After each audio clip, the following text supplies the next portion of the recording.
अगर आपको जरा सी हवा लगते ही ठंड लगने लगती है, अगर हाथ पैर हमेशा ठंडे रहते हैं और रजाई ओढ़ने के बाद भी शरीर में गर्मी नहीं आती, तो आज का यह वीडियो आपके लिए बहुत जरूरी है, क्योंकि आज हम उन 5 कामों की बात करने वाले हैं जिन्हें अगर बुजुर्ग रात से ही शुरू कर लें तो ठंड खुद आपसे डरने लगेगी। नमस्कार आदरणीय बुजुर्ग साथियों, उम्र बढ़ने के साथ ठंड ज्यादा लगने कोई कमजोरी नहीं है, यह शरीर का स्वाभाविक संकेत है।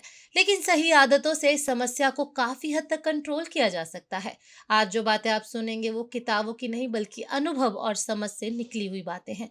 और हाँ, वीडियो शुरू करने से पहले आपसे एक छोटा सा निवेदन है, अगर यह जानकारी आपको अपने लिए उपयोगी लगे तो वीडियो को पसंद जरूर करें, अपने जैसे किसी बुजुर्ग मित्र या रिश्तेदार तक पहुंचाएं और पेज से जुड़े रहें ताकि आगे भी ऐसी ही सरल और भरोसेमंद बातें आप तक पहुंचती रहें। अब चलिए सीधे उन 5 कामों पर आते हैं जो ठंड से परेशान बुजुर्गों के लिए किसी दवा से कम नहीं है। पहला काम, सुबह उठते ही शरीर को जगाना। सिर्फ उठना नहीं, अधिकतर बुजुर्ग क्या करते हैं, सुबह आंख खुली सीधे उठे, चप्पल पहनी और ठंडी जमीन पर चल दिए। यहीं से ठंड शरीर में घुसने लगती है। उम्र बढ़ने पर शरीर को नींद से जागने में समय लगता है, इसलिए सुबह उठते ही 5 से 7 मिनट बिस्तर पर ही हल्की हरकतें करें। हाथ पैर हिलाइए, मुट्ठी बंद खोलिए, टखनों को घुमाइए, गहरी सांस लीजिए। यह छोटे छोटे मूवमेंट खून के बहाव को तेज करते हैं और शरीर के अंदर धीरे धीरे गर्मी पैदा करते हैं। सोचिए जैसे सर्दी में बाइक स्टार्ट करने से पहले हल्का एक्सीलेटर देते हैं, वैसे ही यह एक्सीलेटर आपके शरीर के लिए है। जिन बुजुर्गों को ज्यादा ठंड लगती है उन्हें यह आदत तुरंत शुरू कर देनी चाहिए। वैसे आप बताइए, आप सुबह कितने बजे उठते हैं? कमेंट में लिखिए, मुझे जानकर अच्छा लगेगा। दूसरा काम, ठंडे पेट में नहीं, गर्म एहसास के साथ दिन की शुरुआत। बहुत से बुजुर्ग सुबह उठते ही ठंडा पानी पी लेते हैं या खाली पेट बाहर ठंडी हवा में निकल जाते हैं। इससे शरीर अंदर से सिकुड़ जाता है।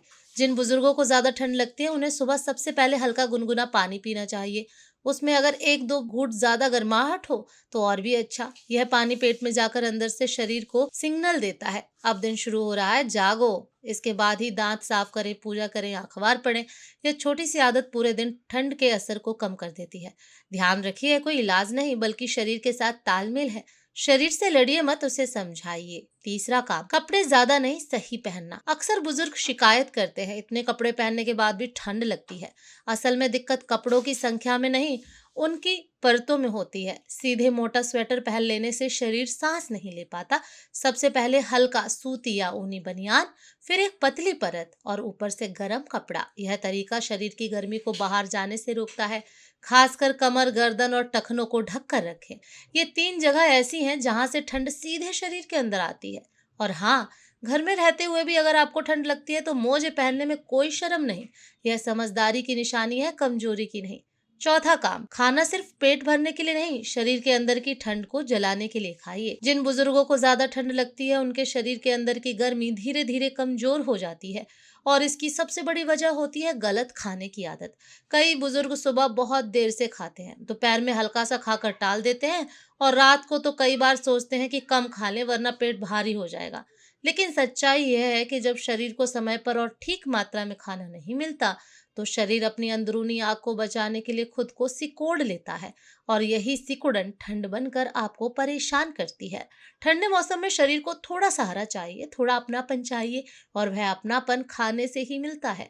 गुनगुना ताजा बना हुआ खाना शरीर को संदेश देता है कि डरने की जरूरत नहीं, सब ठीक है। बहुत ज्यादा ठंड, बासी या बार बार फ्रीज में निकाला खाना शरीर को भ्रम में डाल देता है। पेट अगर खुश नहीं रहेगा तो शरीर कभी गर्म नहीं रह सकता। इसलिए खाने को बोझ मत समझिए, उसे शरीर की ढाल समझिए। जब आप सही समय पर शांत मन से आराम से खाना खाते हैं तो शरीर अंदर से मजबूत होता है। यही मजबूती ठंड के खिलाफ सबसे बड़ा हथियार बनती है। पांचवा काम, बिल्कुल ना चलना नहीं बल्कि समझदारी से थोड़ा चलना शुरू कीजिए। कई बुजुर्ग ठंड आते ही खुद को कुर्सी या बिस्तर तक सीमित कर लेते हैं और सोचते हैं कि अब ज्यादा हिलना डुलना ठीक नहीं। लेकिन सच तो यह है कि शरीर को जितना ज्यादा रोकेंगे ठंड उतनी ही गहराई से अंदर बैठेगी। जब शरीर बिल्कुल स्थिर हो जाता है तो खून की रफ्तार धीमी पड़ जाती है और यही धीमापन ठंड को जन्म देता है। इसका मतलब यह नहीं कि आपको लंबी सैर करनी है या थक जाना है, बल्कि बस इतना करना है कि शरीर को यह एहसास दिलाना है कि वह अभी जिंदा है, चल सकता है, काम कर सकता है। धूप निकलने के बाद 10 से 15 मिनट का हल्का चलना, घर के अंदर धीरे धीरे टहलना, हाथ पैर हिलाना या कुर्सी पर बैठे बैठे ही पैरों को आगे पीछे करना, ये सब छोटे कदम शरीर में गर्मी की लहर पैदा करते हैं। जब शरीर हिलता है तो खून तेज चलता है, और जब खून चलता है तो ठंड खुद ब खुद पीछे हटने लगती है। याद रखिए, उम्र बढ़ने पर आराम जरूरी है, लेकिन बिल्कुल जड़ हो जाना सबसे बड़ा नुकसान है। थोड़ा चलना शरीर को संदेश देता है, मैं अभी हार नहीं मान रहा। यही संदेश आपको ठंड से बचाता है और अंदर से मजबूत बनाता है। छोटा सा सवाल दिल से, आपकी उम्र किस वर्ग में है? 60 के ऊपर या 70 के ऊपर? और आप यह वीडियो कहाँ से देख रहे हैं? अपना शहर या गांव लिख दीजिए, हमें आपसे जुड़ाव महसूस होगा। आदरणीय बुजुर्ग साथियों, आज जो बातें आपने सुनी, ये कोई भारी नियम या मुश्किल इलाज नहीं है, बल्कि रोज की जिंदगी में अपनाई जाने वाली छोटी छोटी समझदारी है। ठंड को हराने के लिए ताकत से ज्यादा जरूरत समझ की होती है। जब आप अपने शरीर की सुनते हैं, उसकी जरूरतों को समय पर पूरा करते हैं, तो शरीर भी आपका पूरा साथ देता है। याद रखिए, उम्र बढ़ना कमजोरी नहीं है, बस देखभाल थोड़ा ज्यादा मांगती है। अगर आज की एक भी बात आपके काम की लगी हो, तो समझिए यह वीडियो सफल हो गया। अपनी सेहत को हल्के में मत लीजिए, क्योंकि आपके स्वस्थ रहने से ही घर का माहौल खुश रहता है। खुद को समय दीजिए, खुद से प्यार कीजिए, और इस सर्दी में अपने शरीर को अकेला मत छोड़िए। अगली बार फिर मिलेंगे ऐसी ही सरल, सच्ची और बुजुर्गों के लिए काम आने वाली बातों के साथ। तब तक अपना ध्यान रखिए, सुरक्षित रहिए और हमेशा स्वस्थ रहने की कोशिश करते रहिए। नमस्कार।